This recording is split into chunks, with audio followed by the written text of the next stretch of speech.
Alright, let's take a look at the last homegrown academy graduate sold by each respective Premier League team. Arsenal, Alex Iwobi. Are Arsenal fans going to look back on the reign of Alex Iwobi with any great fondness? No is the answer, absolutely not. This lad linked up with Arsenal's academy when he was just 8 years old back in 2004, when that club was at the peak of their powers. Yeah, he'd go on to play nearly 150 games for the club, but that was just 150 times of frustrating the fans. His end product, or complete lack thereof, was almost enough to make blood pour out of his own fans' ears. Quite how they managed to trick Everton into paying £25 million for him, I have no earthly idea. Aston Villa, Gary Gardner. Yeah, you thought 8 years of Craig Gardner was bad enough. It almost seems like Villa Park has just become a factory for producing bang average gardeners. And I don't just mean the lads accidentally stabbing themselves in the face with a pair of shears and a bottle of weed repellent. Christ, that was arguably the worst joke ever told on this channel. Gary was the second coming of Craig, came through the academy, played 40 games across 8 years of Villa Park, before eventually tossing his allegiances in a bin to defer to Birmingham, just like his brother. I'm guessing those lads probably get cabbages lobbed off their head every time they set foot out the front door. But Bournemouth, Bailey Cargill.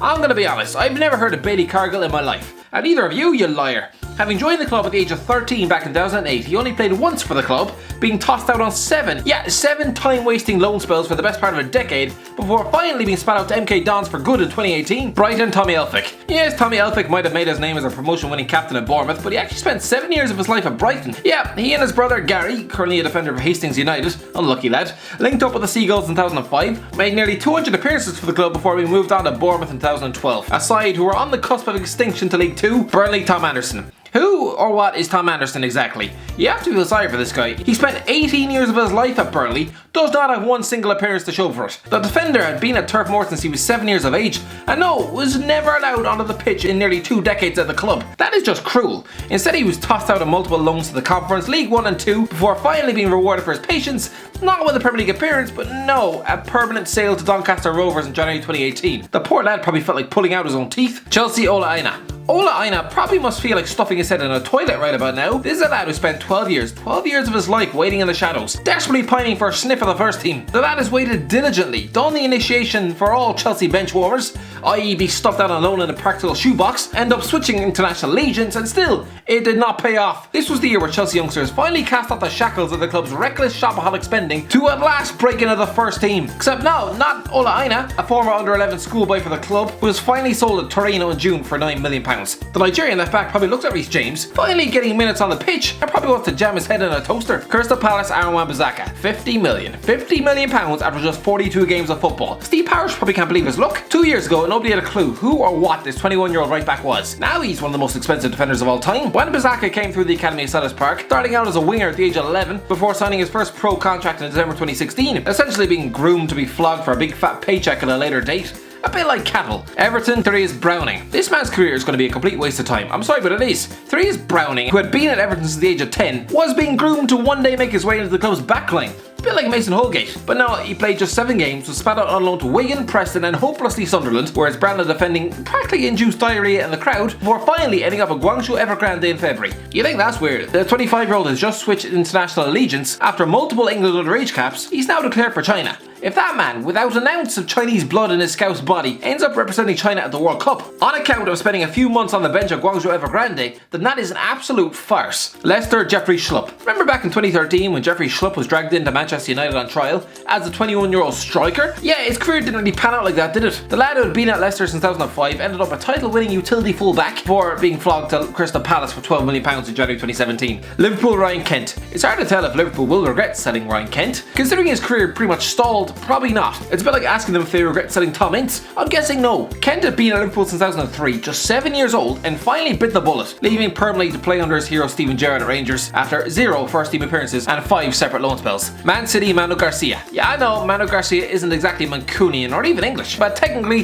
he's an academy graduate, having been brought in from Sporting Gijón back in 2014 at just 16 years of age. He only ever played 4 times for City, once in the league, and managed to grab a goal against Crystal Palace. But yeah, the attacking midfielder was sold back to Sporting Gijón for £4 million in July. So you might say the move to City was a complete waste of time. Man United, James Wilson. I remember when James Wilson was supposed to be the next big thing at Old Trafford. Yeah, more like the next Federico Makeda. After 2 goals against Hull in his debut for the club back in May 2014, the English media were practically foaming at the mouth. Yeah, he only ever scored once more for the club, failed in loan spells out at Brighton, Derby, Sheffield United, and most embarrassingly of all, Aberdeen. I think that's when everyone at the club realised that he had no future at the top level, chucking him out to Aberdeen permanently. Newcastle, Adam Armstrong. The Geordies love a homegrown number 9. So when teenage Adam Armstrong ran Man City's defence ragged in a League Cup game back in 2014, the hype train began. He never lived up to it, and hey, he was given chances. 21 games in the first team, not a sniff of a goal.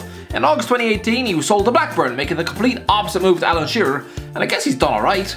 18 goals in 69 games. I mean, it's still not great. Norwich, Josh Murphy. Just like the Gardeners, this is another batch of useless brothers. Okay, bit harsh, but Josh and Jacob Murphy aren't that bad.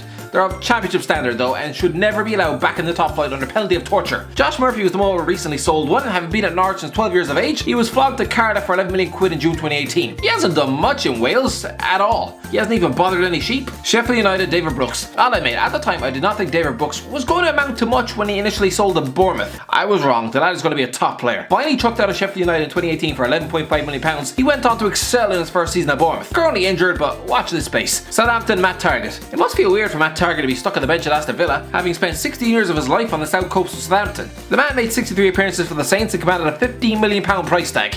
Not bad. Tottenham, Nabil Bentaleb. Yeah, technically an academy graduate, Nabil Bentaleb was spat out of Spurs in 2017, finally sold to Schalke after a few uninspiring seasons in the first team at White Hart Lane. He's done alright in Germany, and even scored twice against Man City in the Champions League last season.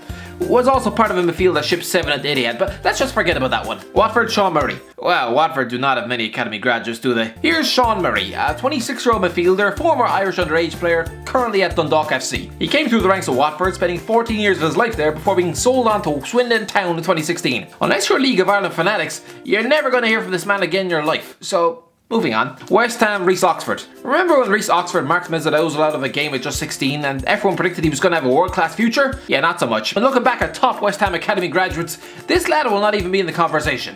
He's now 20, sold to Augsburg after less than 10 games. Wolves, Ethan and Banks Landell. Nothing to see here, lads. Just a fellow who spent far too long trying to make things happen at Wolves. Ethan and Banks Landell, no relation to Sylvan Banks Blake, I don't think, had been at the club since 2001. That is 18 years of his life dreaming of making it happen. To be fair, he's played more games for his boyhood club than most of the lads in this list, playing over 50 times in the lower leagues, but yeah, was finally sold to Shrewsbury Town last summer. He's not very good.